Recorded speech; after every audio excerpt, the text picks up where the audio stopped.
Oke, selamat malam Bapak dan Ibu semuanya. Saya Reza Aswin. Kita ketemu lagi di Klinik Forex. Tema malam ini cukup menarik karena kita akan membicarakan masalah platform ini apakah scam atau enggak gitu ya. Nggak apa-apa, nanti kita bahas lebih lanjut dengan narasumber yang muda banget tapi sudah bisa ngelola dana dengan profesional tentunya. Eh, Webinar ini disponsori oleh DDMax. Oke, sebelumnya kita harus sepakat dulu dengan disclaimer bahwa Imperium Strategi dan Reza Aswin tidak pernah mengumpulkan dana untuk kepentingan trading atau investasi, sehingga semua yang mengatasnamakan Reza Aswin atau Imperium Strategi itu adalah penipuan. Jangan pernah transfer. Oke, kita udah tahu bahwa sampai saat ini 90% yang bertransaksi di Forex itu banyakkan loss. Tapi kita udah tahu bahwa Forex ini ada instrumen paling berbahaya di muka bumi. Kenapa? Karena Forex ini menggunakan leverage. Di video-video saya sebelumnya kita berbicara masalah apa itu leverage, bagaimana leverage bekerja. Masuk aja ke channel YouTube Imperium Strategi TV. Dan satu pesan saya, Forex ini memang mudah, tapi ingat tidak untuk semua orang. Kadang-kadang orang suka aneh ya Pak Joshua ya. Hmm, Pak Joshua suka makan durian nggak? suka dong. Durian yang paling enak tuh apa ya Pak? Yang terbaik di muka bumi ini apa? Wah, dulunya dari Malaysia itu katanya. Musangking ya. Musang King. Itu adalah durian yang paling enak di dunia, bener nggak? Betul. Tapi ingat Pak, ada juga loh orang yang nggak suka durian. Iya, pasti, pasti. Iya, udah gitu. Jadi apapun itu gitu, forex itu juga nggak selalu cocok untuk semua orang gitu ya. Mudah, tapi tidak untuk semua orang. Karena pada dasarnya 90% yang di bisnis ini loss gitu. Kenapa? Karena literasi keuangan di Indonesia memang sangat rendah. Ini bukan hanya tanggung jawab pemerintah, tapi semua orang, termasuk kita ya Pak Jo. Ya, betul. Eh, saya sebenarnya nggak ada nggak ada materi yang mau dibawain sih Pak Jo. Cuman ya harus dibawain, jadi kan juga bingung ya mau bawain apa. Oke, saya mau diskusi aja yang paling gampang, masalah profit, ya nggak? Jadi kan Ya. setiap orang kalau masuk ke bisnis ini ngomongin profit lah, garansi lah, apa itu kayaknya agak-agak aneh kalau menurut saya. Karena Apa? kalau kita udah berbicara masalah profit, itu kita kadang-kadang melupakan apa yang namanya loss, resikonya. Benar nggak Pak Jo? Betul, Dan betul. yang namanya profit itu kan berbanding lurus dengan resikonya. Nggak pernah ada sesuatu yang mempunyai risiko yang kecil, lalu profitnya besar gitu. Kecuali apa? Ya kecuali kita sudah mendalami mempunyai jam terbang yang tinggi. Karena yang namanya trading forex itu kalau profit itu menurut saya sih racun ya Pak. Kenapa begitu, Pak? Nah biasanya kan orang kalau udah profit nggak mau belajar ya Pak ya. Oh, ya juga. Bisa, bisa. Ada Kapan angle Pak itu. Jo, Hmm. kapan Pak Jo mau belajar? Pada saat loss ya. Betul. Iya, Giron Profit itu juga mau belajar. Udah kayak dewa, Pak. Di buy naik, di sell turun. Benar nggak? Ngajak bumi. Iya, dikasih tahu sama orang juga udah nggak ada mau, Pak. Apalagi bagi pemula tentunya kadang-kadang ini mengatakan adalah suatu keberuntungan pemula, gitu. Nah, keberuntungan pemula inilah yang akhirnya susah kita bicara secara logik, gitu. Kenapa? Karena pada saat kita nggak mau belajar, itu pada suatu saat profit kita kan akan turun. Karena gini loh menurut saya. Kita kalau udah profit nih Pak, Ya, itu kita merasa udah paling bener sedunia gitu. pasti. Padahal Pasti. pada saat kita belajar ini Pak, pada saat kita belajar nih, itu kan ilmu yang kita pelajari selalu berkembang, bertambah gitu ya Pak. Pada saat kita berhenti belajar, maka pada saat terjadi suatu perubahan kita udah nggak bisa antisipasi lagi kan gitu ya Pak. Paling gampang inilah, Pak Jo tahu eh, BlackBerry kan? Ya, Iya kan? ya. Kenapa hancur? Ya karena dia nggak mau menghadapi suatu perubahan. Dia nggak melakukan apa-apa terhadap suatu perubahan. Hmm, hmm, hmm, hmm. Jadi dia nggak lakukan apapun juga akan hancur gitu loh. Ya, Makanya di dalam trading juga harusnya upgrade aja terus gitu. ya. Apapun itu. Kenapa? Karena pada saat kita udah profit biasanya serakah ini timbul gitu. Betul. Greedy ini timbul gitu. Nah, tentunya banyak yang mengatakan bahwa kalau trading itu enaknya di kompon atau gimana ya. Kan banyak tuh yang kayak gitu di kompon, kompon, kompon gitu ya. Ya, ya. Tapi kalau menurut saya pribadi, yang namanya di kompon itu di dalam trading forex sebaiknya jangan. Karena apa? Karena pada saat kita kompon, itu Hmm. biasanya kan uangnya nambahnya sedikit, Pak.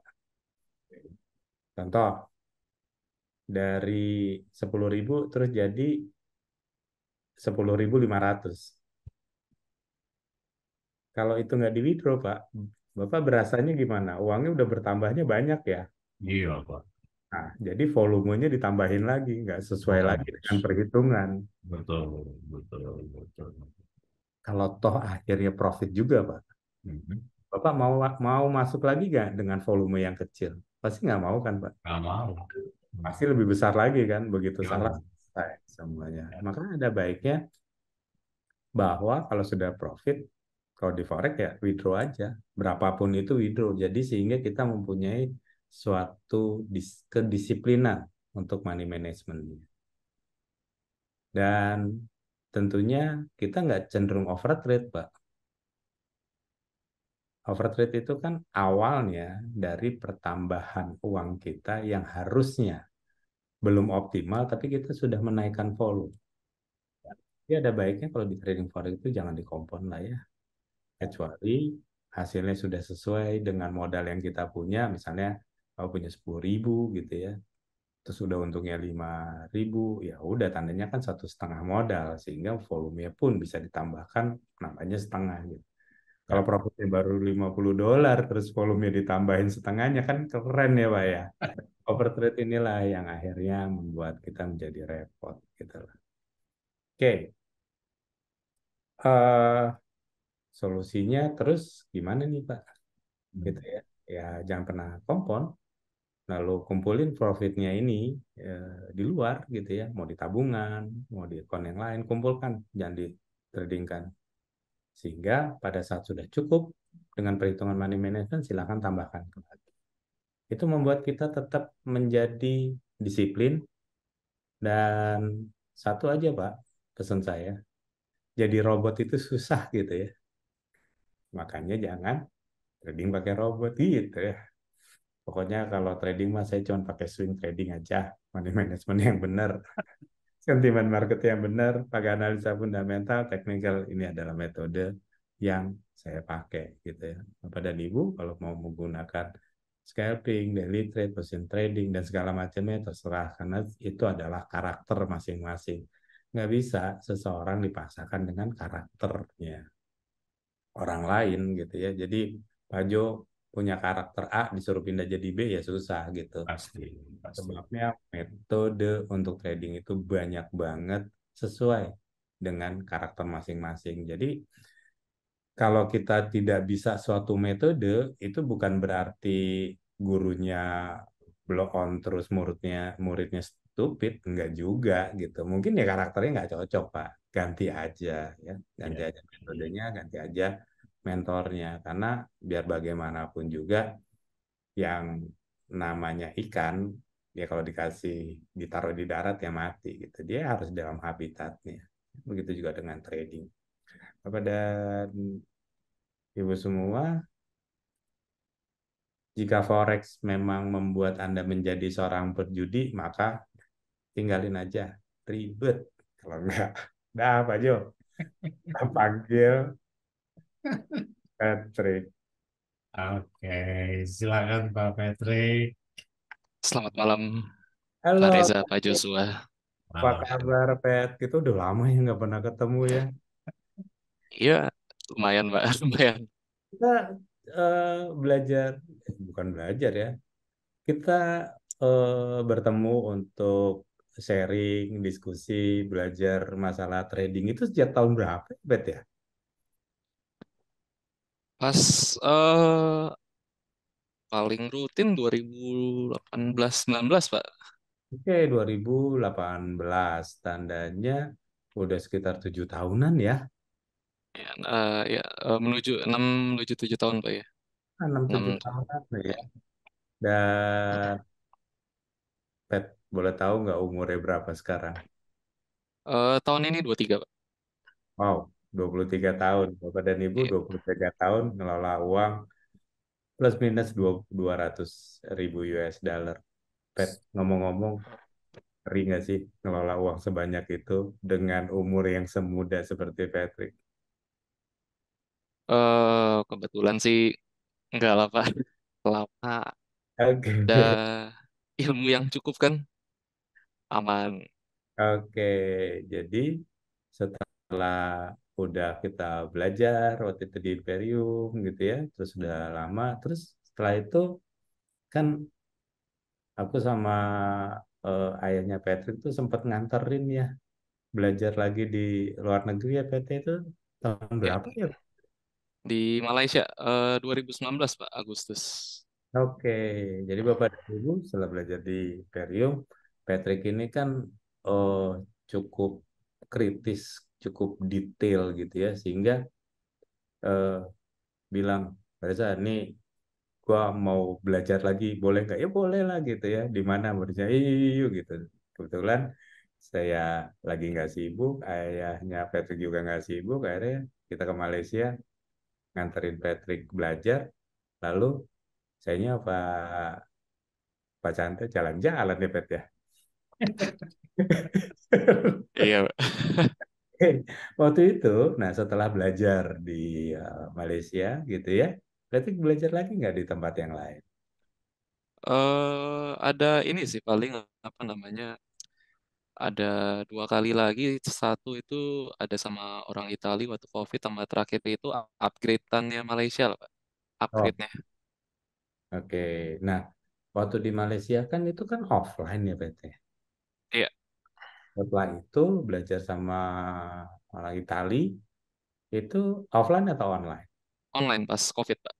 Oke, lalu belajar lagi upgrade-annya itu off- Kebetulan online lagi, Pak, karena itu dia bukanya kan terbatas selalu yang Malaysia itu. Cuman waktu itu saya cuma 5 orang, kebetulan dapat slot saya daftar masuk lagi. oke, jadi nggak karena batch-nya batch-nya terbatas sehingga duluan kira-kira gitu ya, Bet ya. Iya, benar. Nah, Dan di filter biasa, Pak. oh, di filter. Iya, nggak Walaupun semua bisa masuk. oke, walaupun kita punya duit nggak bisa tuh, Bet. Nggak. Oke, kita mulai dari yang awal. Yang waktu Hmm. offline itu di filter juga nggak, Bet? Iya, lebih Oke, susah itu. oke. Nah, pertanyaan yang pertama kan di filter tuh waktu di Malaysia yang pertama kali yang offline itu. Oke, itu Hmm. saingannya Patrick itu berapa banyak ya? Apa ya, Pak? Maaf. Saingannya berapa banyak ya? Yang daftar berapa banyak ya? Waktu itu dia buka slot itu per bulan 12 orang kalau nggak salah, Pak. Oke, 12 orang dari berapa banyak yang daftar? Kira-kira. Eh, Kalau nggak salah mungkin kisaran 40.000 50.000 karena dia open di seluruh dunia. Wow, Bapak dan Ibu, ini lebih susah daripada anaknya Pak Joshua masuk Universitas Sumatera Utara, ya kan? 50.000 yang dipilih 12, salah satunya Patrick yang bisa masuk. Oke, nah sekarang kalau yang dengan yang Itali bagaimana, Pat? Itu difilter apa enggak? Oh, nggak di filter, cuman itu mahal. Oh, Mahal itu, Pak. Mahal banget. banget. Oke, Ya, saya habis kalau nggak salah total 50 yang Itali 50. juta. Oh, oke. Kira-kira segitu. Nah, Hmm. lalu setelah itu Patrick ngadain upgrade lagi untuk yang Singapura. Maaf yang di Malaysia, upgrade kan? Iya, Nah, itu difilter lagi kan? iya. Nah, difilter itu satu batch-nya berapa orang? Kalau saingannya saya nggak tahu, cuman dia bukanya tuh cuman buat 5 orang dan apa namanya, mukanya nggak nentu Pak, sesuka dia. Oke. Jadi pernah dia ngajar mungkin setahun paling cuma 2 kali gitu Pak. Setahun 2 kali atau kalau syukur-syukur bisa 3 4 kali dalam setahun. Dan itu juga saingannya ya seluruh dunia lagi. Oke, tandanya walaupun nggak sebanyak yang pertama, karena ini kan yang pasti sudah lulus di batch Ya benar. kan, karena ini upgrade betul ya. Terus eh, mungkin dari 50.000 mungkin saingannya 10 ribuan lah ya, dan itu dipilih 5 orang, salah satunya Patrick. Pertanyaan saya berikutnya, misalnya kalau Pak Joshua nanya, kita nggak, Hmm. saya nggak kebagian nanya, mendingan saya yang nanya. Keburu keburu subuh kalau dia nanya. Ted, aku mau nanya begini. Waktu yang batch yang pertama, bukan yang upgrade, oke? Itu yang Ya. ngajar orang mana? Orang Malay kalau nggak salah. Hmm. Cuman satu orang?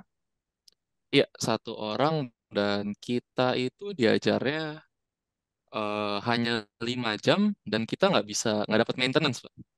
Oke, clear ya. Begitu itu upgrade, oke? Nah, pas upgrade ini sekitar 4 atau 5 orang satu batchnya. Pertanyaannya adalah yang ngajar itu orang mana? Sama, kebetulan dapatnya Malaysia lagi, Pak. Padahal pengajarnya banyak nggak? Banyak, banyak. Dan dari setiap dari berapa negara? Pengajarnya rata-rata sih yang pasti banyak karena dia pusatnya di Malai, banyak orang Malai.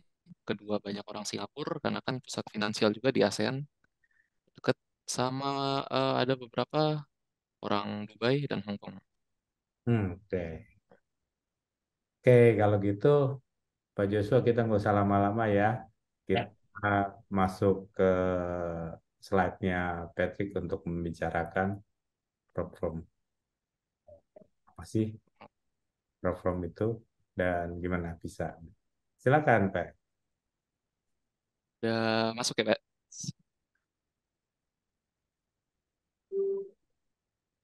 Iya. Slide aman? Aman, aman, aman. Oke.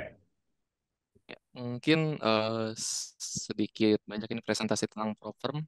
Eh, Tadi mungkin sudah ada perkenalan dari Pak Joshua tentang background saya seperti apa segala macam.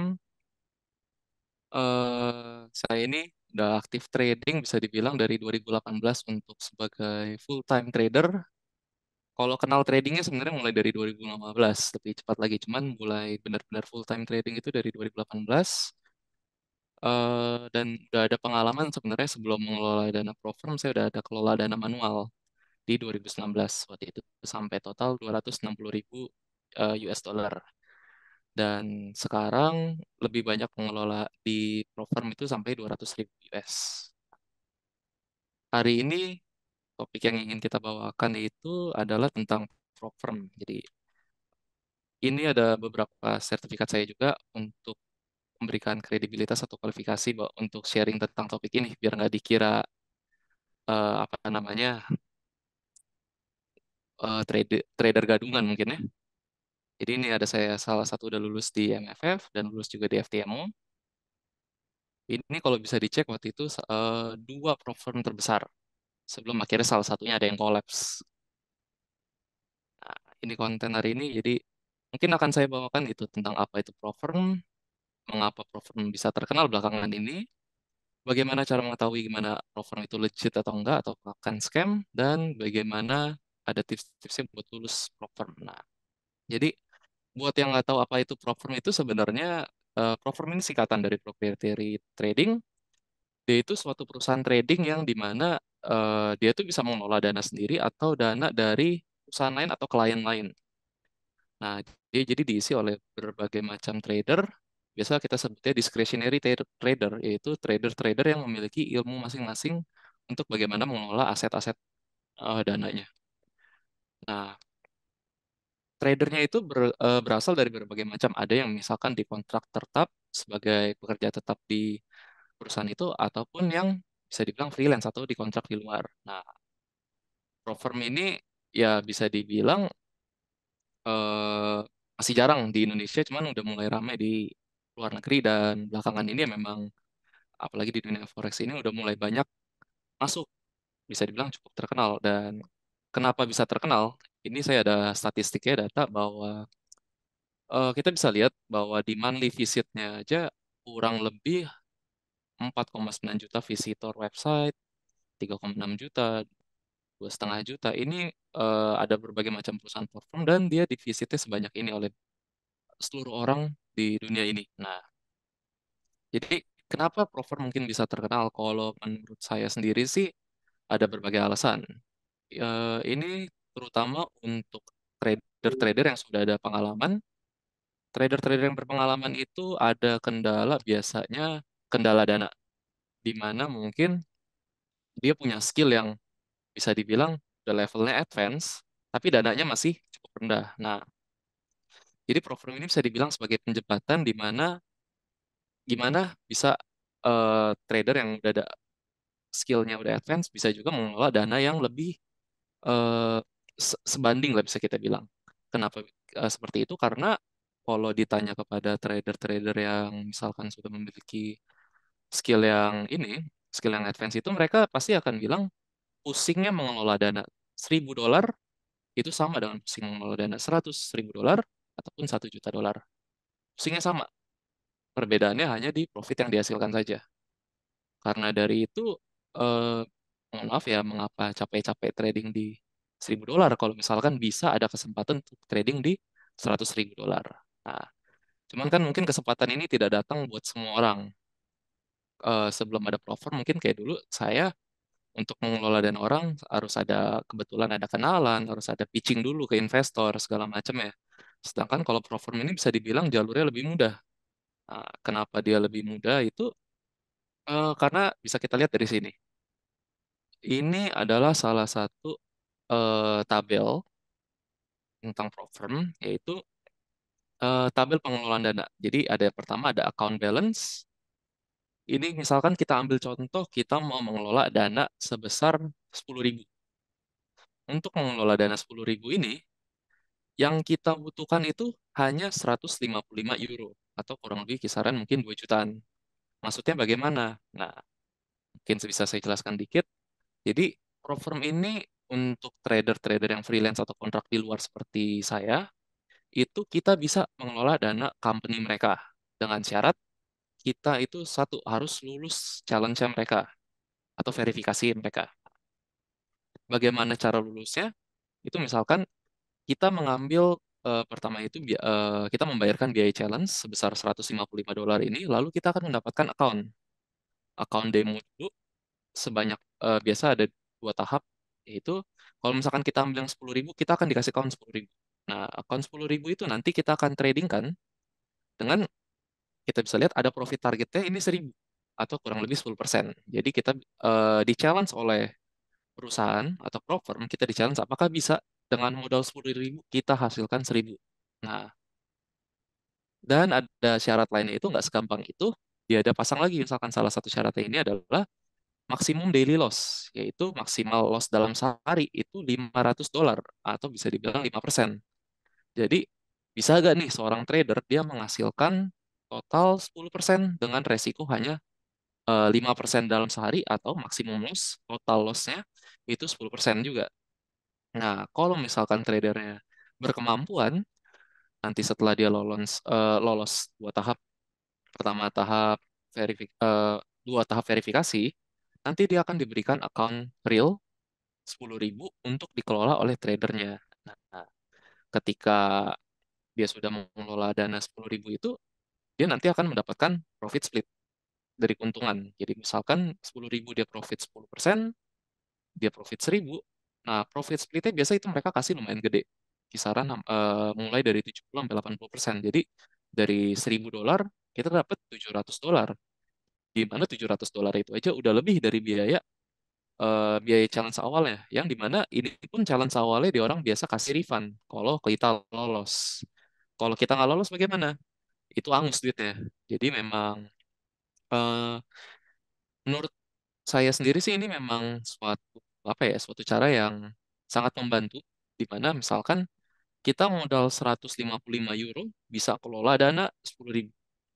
Kalau misalkan modal kita bahkan 1.000 euro, kita bisa kelola dana 200.000. Jadi ini merupakan kesempatan buat para trader sebenarnya saat ini, buat mereka bagi yang pengen mengelola dana banyak, ketika mereka udah ada skillnya, mereka pengen mengelola dana lebih tanpa begitu pusing gitu. Nah, sayang sekali itu banyak juga karena ini seperti kesempatan emas gitu, banyak juga akhirnya perusahaan-perusahaan itu eh, ada yang scam, ada beberapa yang scam. Nah, scam itu bagaimana?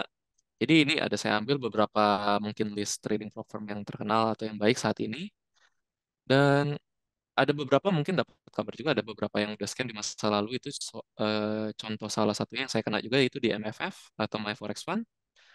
Itu akhirnya mereka ditutup oleh CFTC atau bisa kita bilang Bapepti-nya Amerika karena terkena masalah regulasi dan ternyata ada indikasi penipuan. Nah, jadi kita ibaratnya sebelumnya kita bayar 1.000 euro, kita susah-susah ikut challenge mereka, kita udah dapetin duit buat mereka, tiba-tiba kita nggak dibayar. Dan itu kebetulan baru terjadi juga ke saya di bulan September. Jadi ini sharing pengalaman langsung juga kena scam sebenarnya. Nah, jadi gimana sih mungkin ada cara-cara buat membedakan platform yang legit sama yang scam itu gimana?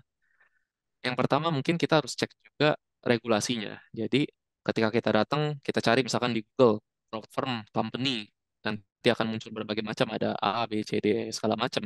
Seperti yang mungkin di list ini. Nah, setelah ada list itu, kita lihat regulasi mereka, apakah mereka terregulasi atau enggak. Mereka basisnya di mana? Bentrok nggak dengan regulasi negara itu segala macamnya. Terus juga banyak juga, apakah diperbolehkan untuk kita sebagai warga negara Indonesia untuk trading di tempat mereka. Karena juga ada kemarin ada permasalahan yang dimana kita juga bentrok juga regulasi. Jangan sampai kita udah trading susah-susah, kita nggak bisa withdraw lagi. Nah, habis itu yang kedua adalah kita lihat juga terms and requirement-nya itu logical atau bisa dibilang nonsense atau nggak masuk akal. Nah, jadi ada beberapa platform itu yang memberikan syarat-syarat yang kurang masuk akal. Contohnya, eh, mereka memberikan syarat lebih mudah untuk kita bisa lolos. Nah, itu menurut saya malah lebih berbahaya. Kalau ditanya kenapa, karena untuk menjadi suatu pengelola dana, saya rasa itu bukan suatu hal yang mudah. Apalagi misalkan saya ada di posisi company yang punya dananya dan saya kasih dana ke orang, saya mau orang yang mengelola dana saya itu tentu punya kapabilitas, tentu punya knowledge, tentu punya experience yang sesuai. Baru ketika saya tahu dia punya semua itu dan dia berhasil lolos challenge yang saya buat, baru saya akan kasih dananya. Nah, apakah masuk akal jika syarat-syarat itu dipermudah oleh pihak company? Saya rasa itu kalau misalkan dipermudah itu tidak masuk akal. Itu tanda-tanda bahwa mereka ada indikasi kemungkinan besar jangka panjangnya akan menipu. Nah, yang ketiga itu dari review. Sekarang udah zaman digital, banyak banget review jejak-jejak digital tentang apa namanya tentang platform yang scam atau tidak. Nah, itu bisa kita lihat, kita update terus sebelum kita beli. Misalkan kita challenge ya, kita mau masuk di suatu perusahaan, kita lihat dulu. Jangan lihat juga review-review yang terlalu lama, misalkan review 2-3 tahun lalu, karena memang bisa jadi 2-3 tahun lalu mereka itu perusahaan yang masih keuangannya bagus. Tetapi mungkin belakangan mereka itu terjadi misalkan suatu kendala atau misalkan lagi masa bisnisnya turun dan mereka berani mengambil tindakan yang mungkin nekat yang dimana akhirnya kita yang kena scam gitu. Jadi boleh dicek juga review-review terbarunya sebelum masuk ke platform. Nah, ini juga suatu fakta-fakta yang saya cari tentang trader dan tentang platform itu, bagaimana statistikanya segala macamnya. Seperti yang mungkin tadi Pak Reza udah bilang, kalau trader itu 90% itu loss, kalau di prop firm bahkan mungkin bisa dibilang 98%. Kita bisa lihat the failure rate of prop firm challenge is high with only around 2% of people passing. Bisa dibilang hanya 2% kemungkinan orang lolos dari eh, 100%, misalkan ada 100 orang challenge, hanya 2 orang yang mungkin lolos.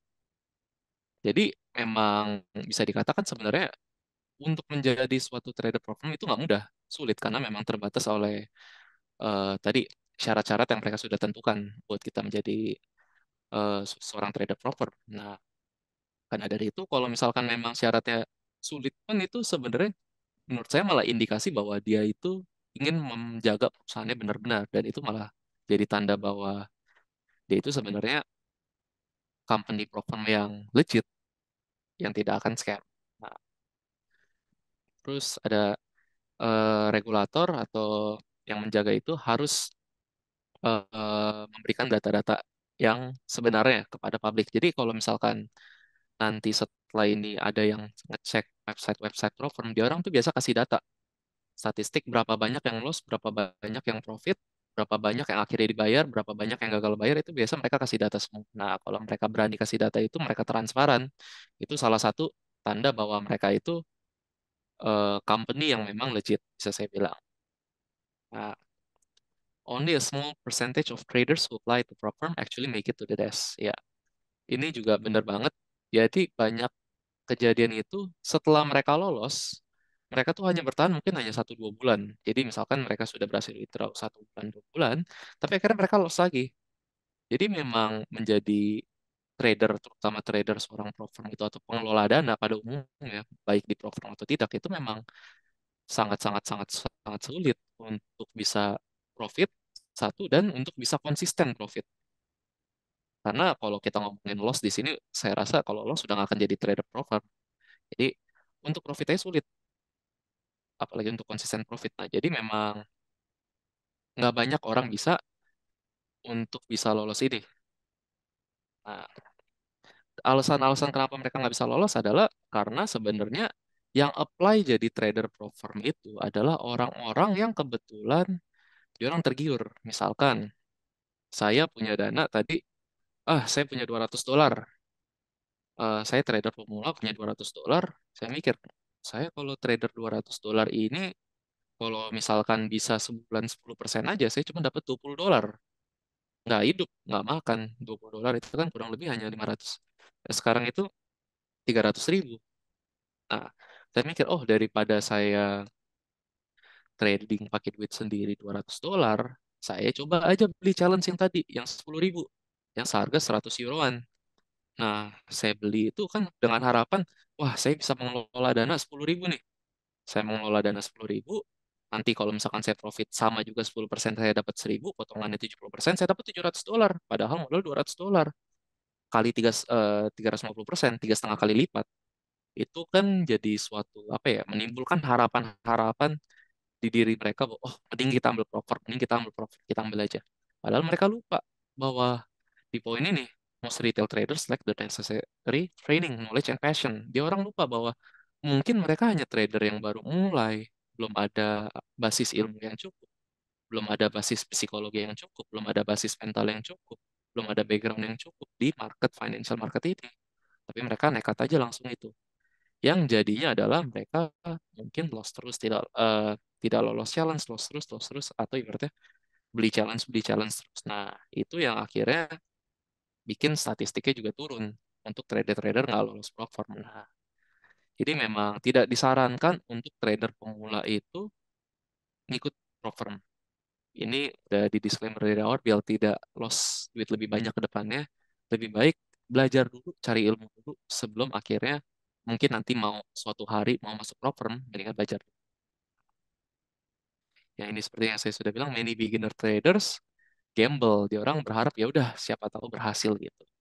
Padahal kan kalau kita lihat law firm ini sebenarnya kita lihat jangka panjang. Kita lihat kalau misalkan berhasil mengelola dana misalkan 200.000 US dollar, kita dapetin udah nggak usah 10%, kita dapet 5% aja. 5% itu udah 10.000 US.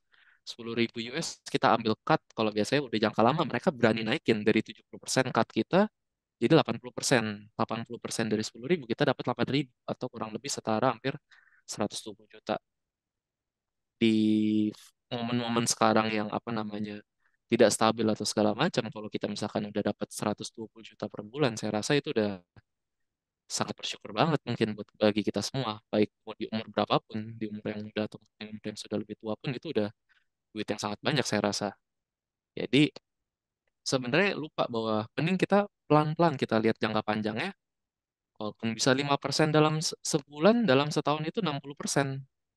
Jadi sebenarnya ya itu udah sangat-sangat sangat cukup banget. Itu udah mungkin bahkan banyak banget mengalahkan apa namanya fund manager di luar sana yang mungkin mereka mainnya di aset-aset saham, di aset-aset futures, kripto dan segala macam ya itu udah bisa dibilang bahkan sebanding ataupun lebih tinggi gitu. Jadi eh, dilihatnya jangan dari jangka pendeknya.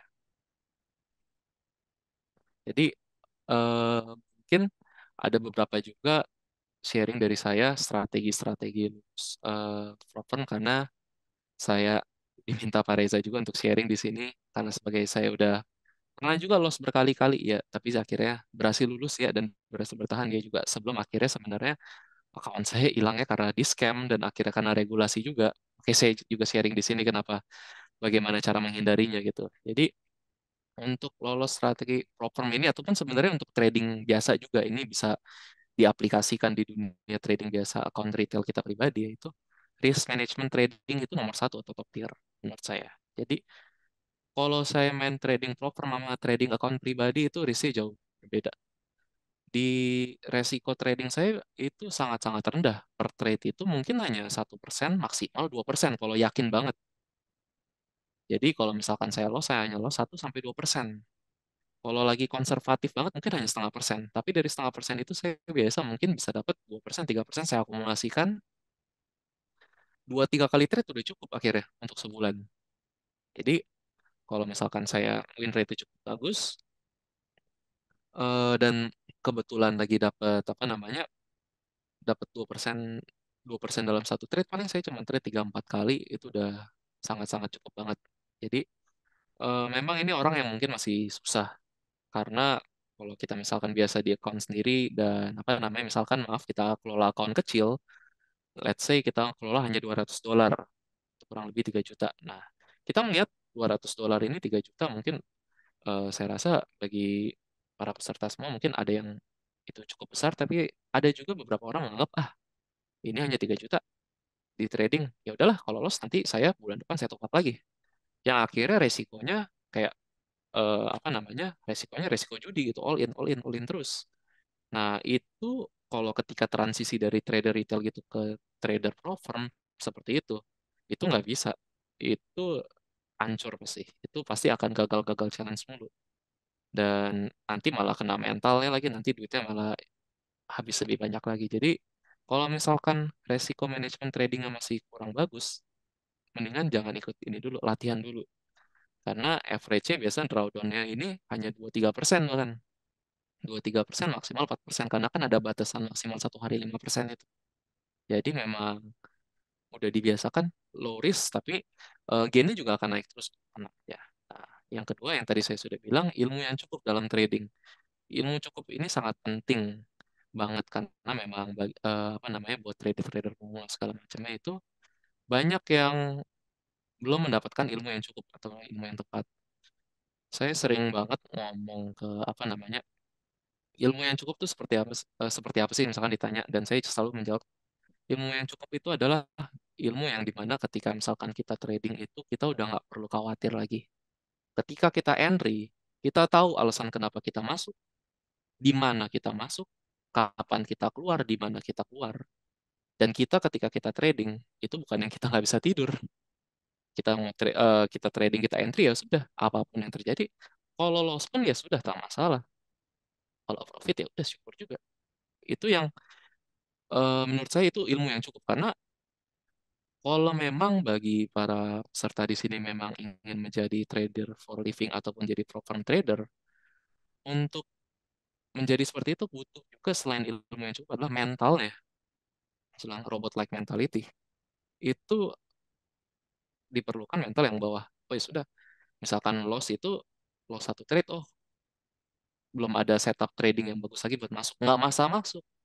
Saya bisa kalau dalam trading kayak gini itu mungkin nggak masuk dalam apa seminggu nggak trading, 1,5 minggu nggak trading, bahkan kadang maksimal bisa 3 minggu nggak trading. Saya nggak trading. Kalau misalkan nggak sesuai dengan SOP saya. Saya misalkan ada SOP, oh saya masuk hanya di harga segini. Saya masuk hanya dengan cara ini. Dan misalkan ini belum muncul-muncul nih kesempatan. Apakah saya masuk? Enggak. Saya tungguin bener-bener sampai akhirnya harga itu ada sesuai dengan kriteria saya dan harga itu sudah memenuhi semua syarat-syarat saya untuk masuk. Sudah di tempat saya masuk, sudah di waktunya memang untuk masuk gitu. Nah, kalau misalkan syarat-syarat itu terpenuhi, baru saya masuk. Nah, karena dari itu diharapkan buat yang ingin lulus proper ada ilmu yang cukup untuk trading ya. Nah, terus untuk lulus proper yang ketiga ada juga yang penting itu read all the terms and condition. Baca semua syaratannya. Karena kenapa saya ngomong ini juga sharing juga. Salah satu platform terbesar di bulan lalu itu yang FTMO itu sebenarnya tutup buat orang Indonesia. Jadi saya lagi ngambil challenge yang platform itu tiba-tiba dia orang cease to operate atau udah tidak beroperasi lagi untuk warga negara Indonesia.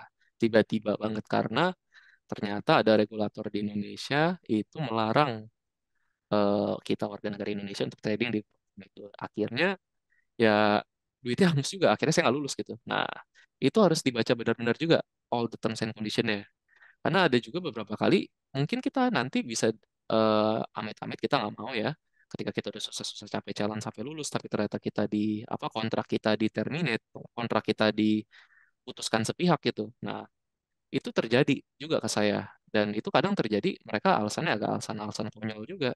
Contohnya salah satunya misalkan ada beberapa platform itu saking striknya mereka itu nggak memperbolehkan kita trading dari misalkan lebih dari 3 device. Nah, kalau misalkan ke detect IP kita lebih dari 3 device, itu mereka terminate. Contohnya gimana? Misalkan saya ada trading satu di iPad, di handphone, di komputer. Nah, kebetulan misalkan tiga ini saya nggak bawa. Terus saya mau trading, misalkan, oh, misalkan kita lagi di airport, ada kesempatan trading bagus, tapi lagi nggak bawa nih. Akhirnya trading lah, misalkan pakai laptop teman atau segala macamnya itu. Nah, trading profit. Tiba-tiba suatu hari ketika kita mau minta payout, mereka reject payout kita, bahkan mereka terminate kontrak kita. Kenapa? Karena ada syarat itu bahwa kita tuh nggak boleh trading lebih dari 3 device. Jadi bacalah terms and condition dengan benar juga sebelum akhirnya masuk ke suatu program gitu. Lihat-lihat juga apakah persyaratan itu balik lagi masuk akal atau tidak. Kalau misalkan tidak masuk akal, mending tinggalin aja langsung. Tapi kalau misalkan memang masih masuk akal, boleh dicoba. Nah, habis itu ada untuk bersabar, tentu aja. Karena untuk program ini memang apa ya, trading itu saya rasa untuk saya pribadi itu harga tuh nggak akan kemana-mana. Contoh misalkan harga emas, orang-orang mungkin banyak yang MC 1,5 minggu yang lalu ketika turun. Tapi sekarang 1,5 minggu kemudian harga udah balik lagi tinggi banget. Itu bagi beberapa orang yang mungkin nggak sabaran untuk pengen masuk, dia orang itu udah lost dulu ataupun bahkan MC dulu segala macam. Bersabarlah untuk trading platform itu apa namanya?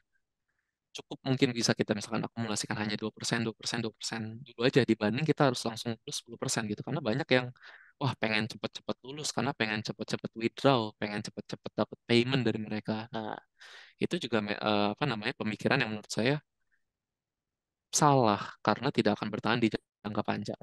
Nah, yang terakhir balik lagi punya experience yang enough karena memang saya rasa ini untuk trading platform ini udah pernah lah at least udah ada knowledge tradingnya dan juga udah pernah trading sendiri, account sendiri yang minimal cukup besar lah gitu. Nah, kita kan pasti mau untuk bisa account kita misalkan kayak gini. Salah satu saya kasih contoh, ini starting balance 10.000, saya ada target profit itu hanya 5% waktu itu. Udah sisa 5%, saya dapetin 5.100. Jadi saya dapat 5,13% gitu. Nah, jadi ya kita kan pasti mau kita semua lulus dalam challenge-challenge ini akhirnya kita bisa mendapatkan payout. Seperti ini kasusnya 5.000 itu potongan saya waktu itu 80%, jadi kurang lebih saya dapat kisaran 4.000 atau kurang lebih 4.000 itu di kurs yang sekarang itu kurang lebih 65 jutaan. Nah, kita kan pasti mau bisa kalau misalkan dapat per bulan segitu ya, siapa sih yang nggak senang di umur berapapun itu. Nah, Jadi mungkin kurang lebih eh, sampai di situ aja dulu eh, teman-teman sekalian, Pak Joshua dan Pak Reza. Terima kasih kesempatannya. Mungkin ada pertanyaan atau segala macam saya kembalikan ke moderator dan ini utama. Terima kasih. Oke, Pet. Terima kasih udah sharing